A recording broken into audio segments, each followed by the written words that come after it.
10 CBSE, read this question. Ratio of 11 term to 18 term of AP is 2:3. Find ratio of 5th term to 21st term. Also find ratio of sum of 5 terms to sum of first 21st term. आता या क्वेश्चनमध्ये ratio दिला आहे. 11 term to 18 term is 2:3. म्हणजेच काय की 11/18 term ह्याचा ratio किती आहे? 2/3. 11th term upon 18th टर्मचा ratio 2/3. म्हणजे इथे 11 टर्मचा फॉर्म्युला पाहिजे, इथे 18 टर्मचा फॉर्म्युला पाहिजे. इज इक्वल टू 2/3 टाकणार, कारण क्वेश्चनमध्ये दिला आहे रेशिओ. सो आपला फॉर्म्युला काय आहे? an is equal to a + n-1d. तर 11चं केलं तर पूर्ण सॉल्व करून किती येणार? a + 10d. आणि 18चं केलं तर a + 17d. म्हणजेच a + 10d upon 17d is equal to 2/3. ह्याला क्रॉसमध्ये करा, म्हणजे हा 3 इकडे जाऊन या दोन्हीला मल्टिप्लाय होईल, हे 2 इकडे जातील आणि 2 बरोबर दोन्हीला मल्टिप्लाय होईल. सो याच्यामधून आन्सर पुढे येणार a is equal to 4d. आता इथे एचं व्हॅल्यू पण नाही आहे, डीचं व्हॅल्यू पण नाही आहे, म्हणजे हे इथेच एंड होईल. म्हणजे हे एवढंच राहील. पुढे सॉल्व करायचं आहे क्वेश्चन. सो आता नेक्स्ट 5 आणि 21st दिलं आहे ना. Find ratio of 5th term to 21st term. मग 5th term to 21st टर्मचा ratio, म्हणजे हे पण अपॉनमध्ये, जेव्हा पण रेशो आला ना तर अपॉनमध्ये लिहायचं. सो 5 to 21 म्हणजे 5 न्यूमरेटरमध्ये 21 खाली. तर T5चा फॉर्म्युला नी केला तर आन्सर किती येणार? a + 4d. 21चं a + 20d.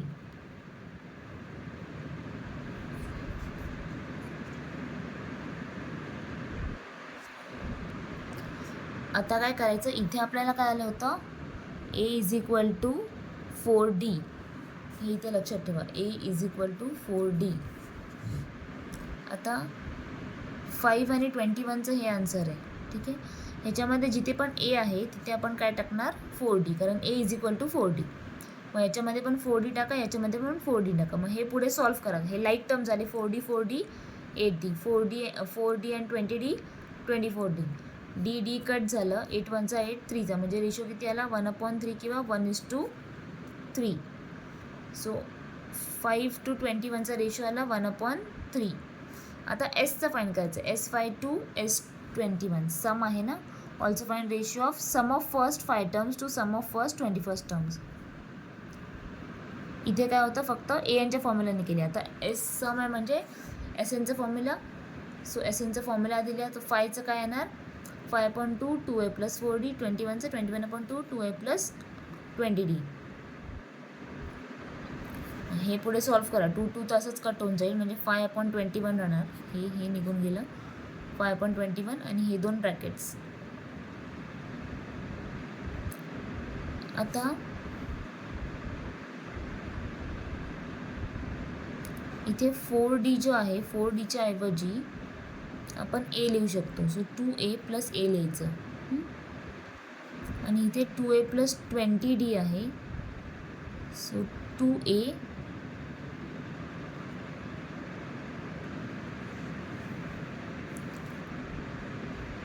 ह्याच्यासाठी हे येणार. आता हा स्टेप कसा आला? आपलं a is equal to 4d आहे. इथे डायरेक्ट 4d होतं, तुम्ही a टाकलं. इथे 4d आहे का नाही, मग याला कन्वर्ट करायचं आहे 4d मध्ये. सो 20dला कसं लिहू शकतो? 4d × 5, कारण 5 4 20 आणि d. मग 4d मध्ये तुम्ही डायरेक्ट a टाकू शकतात. मग याच्यामध्ये a टाकला तर आन्सर करणार a × 5. तसं याला a × 5. सो न्यूमरेटरमध्ये तर डायरेक्ट टाकलं, डिनॉमिनेटरमध्ये हे बायफकेट करून टाकायचं. मग 5 and 21 वेगळं लिहिलं. 2a + 1a 3a upon 2a हा 21 2a आता प्लस आहे. 1 मिनिट.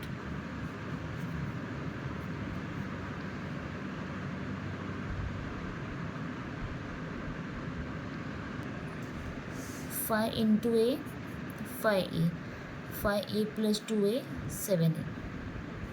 a cut. 3 1 जा 3 7 जा 5 1 जा 5 7 7 जा 49. सो रेशो आला 5:49.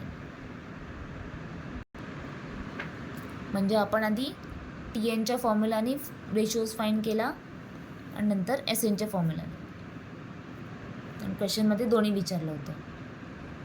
Now next, if sum of the first 6 terms of AP is 36 and that of the first 16 terms is 256, find sum of first 10 terms. Direct 10 टर्मसाठी काय information दिलं आहे का नाही. जे इन्फॉर्मेशन गिवन आहे, जे आन्सर गिवन आहे तो फॉर्म्युला आधी यूज करा. सम ऑफ फर्स्ट 6 टर्म्स 36 आणि 16 टर्म 256. मग हे दोन फॉर्म्युला आधी यूज करा. म्हणजे S6 आणि S16. S6चा फॉर्म्युला काय येणार, n/2 2a plus n-1, n/2 2a, n-1 6 - 1 5d. आणि 16ला काय येणार, n/2 2a plus n-1 16 - 1 15, so 15d. म्हणजे आधी हे आणि हे आपण बनवलं.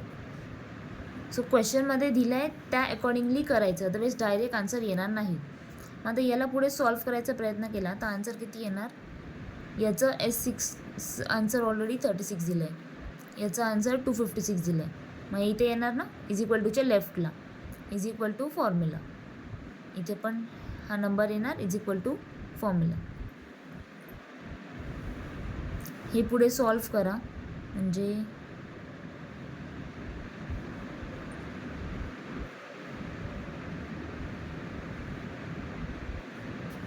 हा 3 इथे मल्टिप्लाय आहे, या साईडला येऊन करणार डिवाइड. 36 डिवाइड बाय 3 12, म्हणजे 12 is equal to 2a plus 5d. 12 is equal to 2a plus 5d. हे सॉल्व्ह करून हे येईल आणि 2 इथे डिवाइड आहे तर 2 इकडे जाऊन मल्टिप्लाय होईल, is equal to 16 2a plus 256 into 2 होईल डिवाइड बाय 16. म्हणजे कसं लिहिणार, 256 इंटू 2 डिवाइड बाय 16. हा फुल नंबर इकडे गेला, या साईडला फक्त हे राहिलं, हे लेफ्टला गेलं.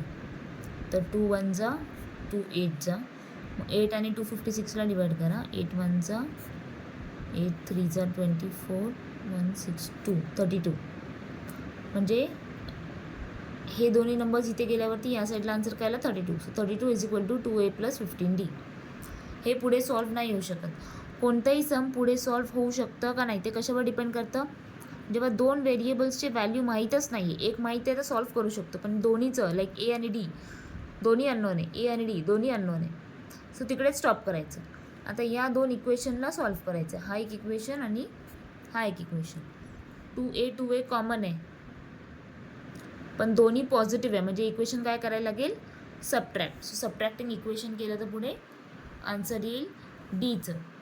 मग डीचा आन्सर कोणत्या तरी एका इक्वेशनमध्ये टाका तर एचा आन्सर येईल. आणि ए आन्सर आल्यावर जर का आपल्याला ए आणि डी हे दोन्ही टर्म्स कळले म्हणजे आपण S10 इझिली फाईंड करू शकतो. मग S10 फाईंड करा. आन्सर 100 आलं पाहिजे याचं S10चं.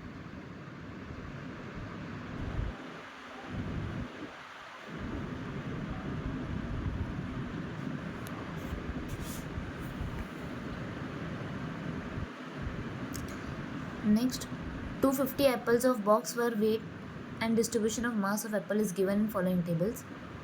Mass and number of apple. Find value of x and mean mass of apples and model. म्हणजे इथे अरिथमॅटिक मीन फाइंड करायचं आणि मॉड्यूल क्लास पण. सो ह्याच्यामधून फ्रिक्वेन्सीचा कॉलम कोणता येणार, हां नंबर ऑफ ॲपल्स. पण याचं एक्स माहीत नाही आहे, पण टोटल क्वेश्चनमध्ये गिवन आहे किती 250 ॲपल्स. सो जर का याचं टोटल 250 आहे आणि एक्स माहीत नाही आहे म्हणजेच काय 20 + 60 + 70 + 60 जर का केलं आणि 250मधून त्या अमाऊंटला मायनस केलं तर एक्सचा आन्सर मिळेल. सो त्या अकॉर्डिंगली एक्सचा आन्सर फाईंड करा. ते येणार 40. याचा आन्सर येणार 40. आता फर्स्ट मासचा कॉलम बनवा, नंबर ऑफ ॲपल्सचा. फाइंड काय करायचं आहे, मीन. फॉर्म्युला काय त्याचा, assume mean plus summation of FD upon summation of F. म्हणजे डी कॉलम पण लागेल आणि डी कॉलमचं व्हॅल्यू काय असतं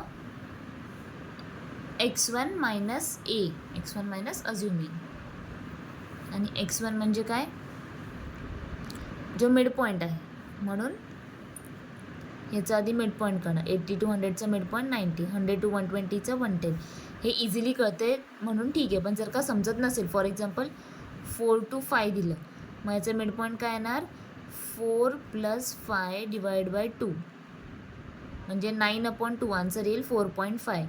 सो नंबर्सच्या मध्ये गॅपच नसेल तर काय करणार, दोन्ही प्लस /2, तर मग हे मिड पॉईंटचं आन्सर मिळेल. आता या क्वेश्चनमध्ये इझिली डायरेक्ट कळते, सो डायरेक्ट मिड पॉईंट्स लिहा. जो सेंटरवाला आहे त्याला आपण अज्युम मीन लिहिणार. जो सेंटरवाला आहे तो अज्युम मीन. आता डेव्हिएशन डीवाला कॉलममध्ये काय व्हॅल्यूज टाकणार, हे मायनस आहे, 90 - 130 -40, 110 - 130 20, 130 - 130 0. हे मायनस आहे इथे, हे मायनस आहे इथे. सो हे असं मायनस करायचं आन्सर, हे असं मायनस करायचं answer, minus answer, minus answer. आणि डी आल्यावर त्याला मल्टिप्लाय करायचं विथ फ्रिक्वेन्सी. सो 2 4 8 म्हणजे 800, 6 2 12 1200, 4 2 8 800, 6 4 24 2400. हे दोन मायनस आहे प्लस आहे, सो आन्सर काय आलं आहे फायनली 1200.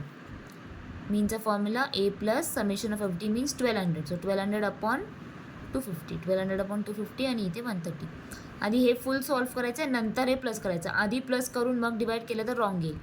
सो हा 0 0 कट झाला म्हणजे राहिलं 120/25.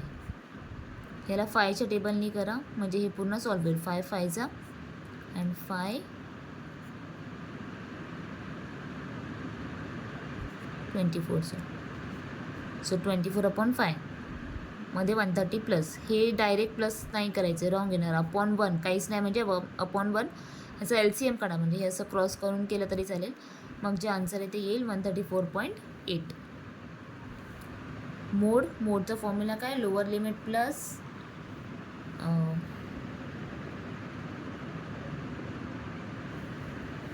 F1 - F0/2 F1 F0 F2 all minus into H. H म्हणजे जो क्लास साईज आहे, क्लास साईज मीन्स या दोन्हीचा गॅप किती आहे, 20-20चा. सो तो काय होणार H. आणि F1 F0 F2 हे कसं डिसाईड करतात,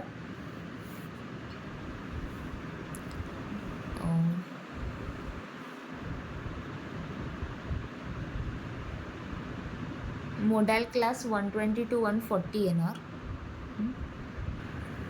मोडसाठी नेहमी फ्रिक्वेन्सी चेक करा. फ्रिक्वेन्सी याच्यामध्ये हायेस्ट काय 70.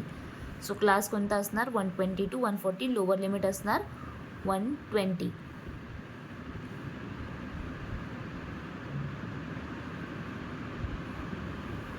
Lower limit 120. इथे प्रिंटिंग मिस्टेक आहे, 120 आहे.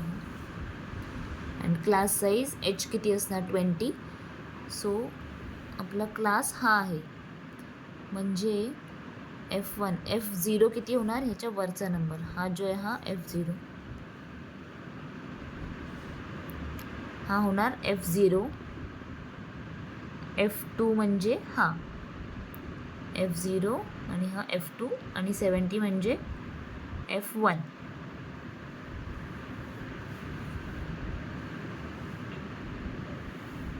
मग फॉर्म्युलाजमध्ये टाका तर आन्सर येईल. आन्सर 125 आलं पाहिजे.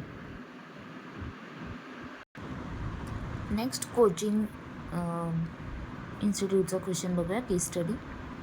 इथे 2 बॅचेस आहे, first and second batch. First बॅचमध्ये 20 पुअर स्टुडंट आहे, 5 रिच स्टुडंट्स. सेकंड बॅचमध्ये 5 poor and 25 rich. Total monthly collection of batch 1 9,000, batch 2 26. Assume that each poor child page X and rich page Y. आता पुअरचं किती आहे, पुअरचं X आणि रिचचं Y, हे लक्षात ठेवा. सो याच्यामध्ये 20 पुअर आहे म्हणजे 20X होईल आणि 5 रिच म्हणजे 5Y. आणि या दोन्हीमधून हे बॅच 1 आहे, बॅच 1मध्ये 20 पुअर 5 रिच, त्यांच्यामधून पैसे किती येतात बॅच 1कडून 9,000. सो याला आपण काय करणार, ह्याला रुपीज कन्सिडर करून म्हणजे X रुपीज. पुअरकडून मिळाला X रुपीज, रिचकडून मिळालं Y रुपीज. तर हे 1 पुअरकडून मिळाला X रुपीज म्हणजे 20 पुअरकडून मिळणार 20X रुपीज. 1 रिचकडून मिळाला वाय रुपीज म्हणजे 5 रिचकडून मिळाला 5 वाय रुपीज आणि 20 हे रुपीज आणि हे रुपीज टोटल करून किती मिळणार 9000 म्हणजे टोटल किती होणार दोन्हीचं 9000. मग इक्वेशन काय बनेल 20x + 5y = 9000. Similarly next one 5x + 25y = 26,000.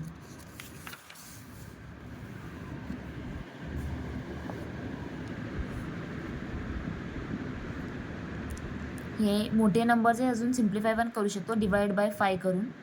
Divide by 5 केलं तर 5x डिवाइड बाय 5x येईल 25y डिवाइड बाय 5y आणि हे 5ने डिवाइड करा 5200. म्हणजे इक्वेशनचे नंबर जेवढे छोटे होतील तेवढं सॉल्व्ह करायला बरं पडेल. सो आता हे इक्वेशन विसरून जा म्हणजे हे एक इक्वेशन झालं आपलं आणि हे इक्वेशन. याच्यामध्ये हे दोन सेम आहेत. सो सबट्रॅक्ट करा इक्वेशन म्हणजे याचे साईन चेंज होतील आणि मग सॉल्व्ह केल्यावरती तुम्हाला आन्सर आला पाहिजे 200. एक्सचा आन्सर 200 आला म्हणजे monthly fee paid by poor child is how much 200. आणि हे एक्सचं व्हॅल्यू दुसऱ्या कोणत्या इक्वेशनमध्ये टाका तर वाय मिळेल. वाय आलं पाहिजे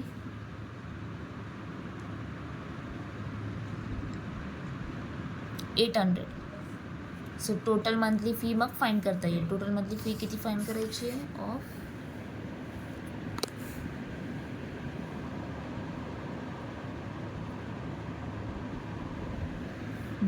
हे फाइंड केलं. Fee paid by poor child म्हणजे एक्सचं व्हॅल्यू.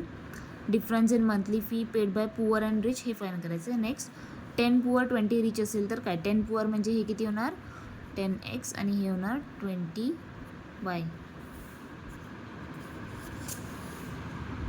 सो डिफरन्स फाइंड करायचं आहे आणि नंतर हे डिफरन्स किती येणार डिफरन्स म्हणजे y-x सॉरी y1000 आलं पाहिजे आणि x 200. सो डिफरन्स किती आहे 800चं. आणि मागे जे आपण बघितलं 10 poor and 20 rich next step होतं. सो ह्याच्यामध्ये तर इझिली तुम्ही x आणि yचं व्हॅल्यू टाकू शकतात कारण वर आपल्याला x पण भेटलं आहे y पण भेटलं आहे. ते टाकलं तर मग टोटल इन्कम मिळेल ₹22,000. Next LCM of smallest 2 digit number and smallest composite number. Smallest 2 digit number starts from 10. हा स्मॉलेस्ट 2 डिजिट नंबर आहे. स्मॉलेस्ट कंपोजिट नंबर म्हणजे त्याचे भरपूर फॅक्टर्स आहेत. 1 तर नाही येणार. 2चे आहे का फॅक्टर्स म्हणजे 2 कोणत्या कोणत्या टेबलमध्ये येतं फक्त 1 आणि 2चा मग तो नाही. 3 1 आणि 3मध्ये मग तो पण नाही. 4 1मध्ये 2मध्ये 4मध्ये हे मल्टिपल झाले ना. मग हा कोणता आहे कंपोजिट. सो स्मॉलेस्ट कंपोजिट म्हणजे 1 पासून स्टार्ट करा. 1 नाही येणार 2 पण नाही 3 पण नाही म्हणजे स्मॉलेस्ट कंपोजिट काय आहे 4 आणि स्मॉलेस्ट 2 डिजिट 10 म्हणजे 4 आणि 10 या दोन्हीचं तुम्हाला काय करायचं आहे LCM. त्याचा आन्सर काढा सॉल्व्ह करा.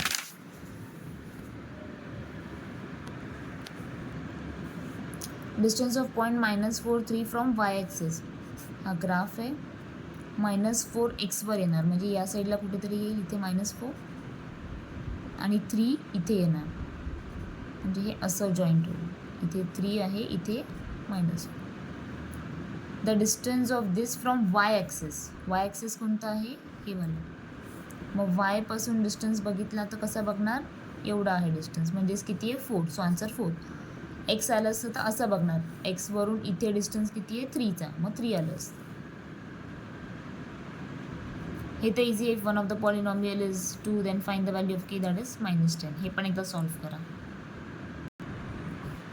The coordinate of point where the line crosses x axis. Crosses x axis म्हणजेच वाय काय असणार 0. मग वायमध्ये 0 टाका म्हणजे 2 × 0 हे किती येईल 0. राहणार काय फक्त 4x आणि 5. सो 4x + 5 राहिलं. या साईडला 0 आहे तर एक्सचं व्हॅल्यू कसं फाइंड करणार तुम्ही. हा +5 त्या साईडला जाऊन काय होणार -5. So -5 = 4x. x = -5 अपॉन हा 4. मग आन्सर आला -5/4. सो कोऑर्डिनेट विल बी एक्सचा आन्सर आला म्हणजेच काय एक्स हे म्हणजे y 0 आहे ना हा ना. सो -5/4, 0 कॉमा हे वाला नाही येणार कारण फर्स्टवाला नंबर नेहमी काय असतो Y axis sorry x axis. तो आपल्याला एक्सचा आन्सर मिळाला आहे. वाय काय 0. सो आन्सर कोणतं येणार C1. Next question, find sum of integers between 100 and 200 which are divisible by 9, not divisible by 9. Find sum of integers. Direct समचा फॉर्म्युला यूज करू शकणार का आपण? नाही, कारण समसाठी आपल्याला n पाहिजे. n नंबर ऑफ टर्म्स किती आहे ते नाही दिले, म्हणजे आपल्याला आधी n फाइंड केला पाहिजे. सो ऑलवेज लक्षात ठेवा, समचा फॉर्म्युला आला तर first try to find n कोणत्या फॉर्म्युलाने मिळणार? TNचा, आपला जो नॉर्मल फॉर्म्युला आहे तो. हां, बट जर का लास्ट टर्म माहीत असेल तर लास्ट तो त्याच्याने पण करू शकतो. बट ठीक आहे, इथे ते नाही आहे. So integers between 100 to 200. आता 100 to 200 मध्ये काय येतं? 100 नंतर 101, 102, 103, 4, 5. ते डिव्हिजिबल बाय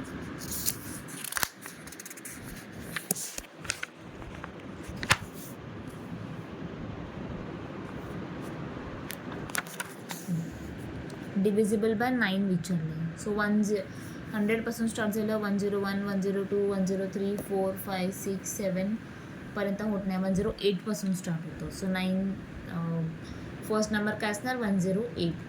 आणि लास्ट 200 आहे, तर 209नी होतं का नाही ते चेक करा. 200च्या आधी 199 होतं का? 198 होतं का? येस. मग 198 हा लास्ट टर्म झाला. So starting term is 108, ending term is 198.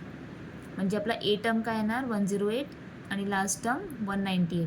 Difference तर माहिती आहे, डिव्हिजिबल बाय 9 म्हणजे डिफरन्स किती असणार? डीचं व्हॅल्यू 9. सो लास्ट टर्म आपल्याला जो माहिती आहे तो इथे लिहा, ए प्लस n-1 डी. एन का लिहितं? बिकॉज हा 198 हा कोणता टर्म आहे? लाईक 20 येत आहे, 30 येत आहे, ते आपल्याला माहीतच नाही, मग तो एन तसाच येईल ना. सो हा प्लस 108 त्या साईडला जाऊन मायनस होणार, मग याचं जे आन्सर येईल ते. आणि हा 9 इथे मल्टिप्लाय, सो त्या साईडला जाऊन डिवाइड होईल, म्हणजे हे केलं. हां, so 198 minus 108 is equal to 9 minus 1 n-1 9.